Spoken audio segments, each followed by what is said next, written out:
We ready now? Yeah, we're going. Yay! Once again, guys, it is another episode of the Psychosocial Clip. Hi. This is Tori the Eternal. This is I, Dark Vader. Today we are going to talk about not letting, your illness define you. Not, living behind it or, Using it as an excuse. because it's not. Now, 2017 was a rough year for me. I don't know if it was for y'all. I hope y'all stay optimistic this 2018.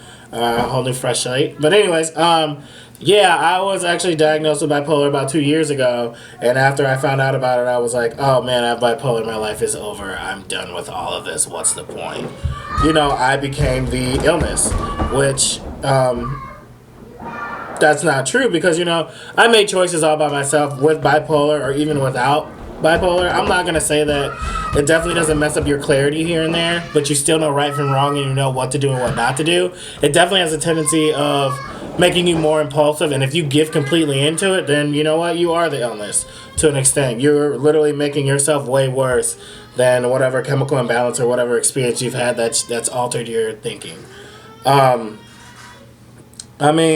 I hear a lot of people being like, I wish everybody would just understand that I'm bipolar and this is like, yeah, no, we totally understand. But if you're not going to take the time to try and get yourself better, then don't take the medication you're prescribed. Right, then don't even come at me because I've had people come at me and been like, oh, well, yeah, I'm bipolar too, and, I don't take my medication. I don't believe in talking to therapists. Oh, then enjoy your misery then. Not trying to bash anybody.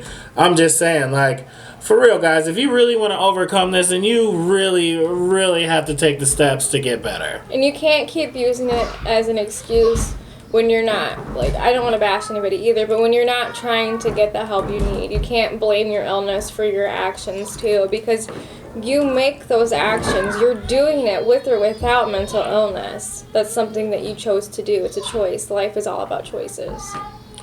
Correct, because like I said, man, I used to live behind it. I've been like, oh, well, I let relationships get ruined. I let, intimate relationships get ruined. I've let friendships get ruined all because I'm bipolar and I'm just going to do this and that. Now, I'm not saying that, I'm perfect or something. I literally didn't come to this clarity till probably about, 2 or 3 months ago. And now I have to adapt and try and do something about it. I'm not saying that, everything's going to be peaches and cream. I'm definitely going to have to make some positive choices for myself. And if you guys don't know, bipolar does get worse the older you do become. Yeah. So knowing that beforehand, it means I have to try harder and harder and harder, but I'm not going to give up. Because if I give up, then I'll get suicidal and then I'll just die. I don't want to die. And I'm pretty sure nobody else does either. No, and I was diagnosed with bipolar just recently, actually 3 months ago.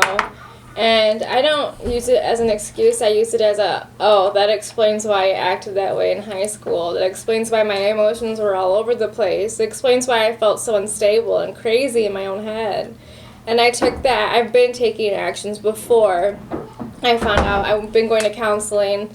They put me on antidepressants that made me more suicidal. And, I took the steps to try and get better because I don't want to be like this, and I don't understand why anyone would want to feel this way ever, because it's hard, and, when you do find out you have something, I think the first step is accepting it, and then going and getting your counselor, getting on the right medication that works for you, and not using your illness to just get away with things that you feel like you should get away with.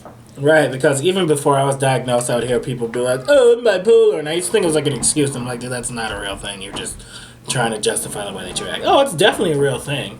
It definitely does take a toll on your life, but it's very exhausting because you have ups and downs, and it's constant. It's never just like your one emotion all the time anymore. Right, and that goes for people with PTSD and anxiety and all that other stuff. And I don't know, from what I'm experiencing or what I'm hearing about, anxiety is something that's real hard to deal with. You just take the steps to do it. Let people around you know that, you have this and there's certain stuff that you can and cannot do, and to protect yourself. But once again, man, guys, if you really feel like something's going on or for a fact something is going on, do something about it. They have counselors at Whiteside, Mississippi, anywhere if you can't afford it, Whiteside's probably the best choice for low income. and they have amazing counselors and therapists that can get you on the right medication and help you with all the other resources in your life. And if you don't like that therapist, switch it up. If you don't like those meds, switch it up. There's so much out there, and it sucks. I hate the idea of testing a medication to find the right one, but then you're finding the right one, so why not? You know, right? You're and looking then for something that works. And people are like, I hate therapists. I'm like, do you hate having your disability too? Because therapists come and go, but your disability continues to stay there. Your illness continues to stay there. I've gone through so many counselors. Oh my gosh. And it's not that I didn't find the right one. It's just, a lot of counselors leave, but I didn't give up. I kept trying, and now I have a great counselor, and she's pretty awesome sauce. I have 2 counselors, one for me and one for my daughter. And you will, and there's nothing wrong with getting help, but no. I just wanted to touch on that and tell everyone, have a fresh new slate for 2018. Don't go into this one and just being all depressed and anxious. Hey, be happy. You know what I'm saying? So, I just want to touch on that. We got more videos to come, and I guess to put it out there, we're also looking for another member. Surprise! So let us know if you want to join our club. Because it is social. So, you hit my inbox, hit Tori's inbox, do whatever you want to, hit Sage's inbox. So, we do love you, and we also wanted to say... But you did. Bye! Bye! You turd.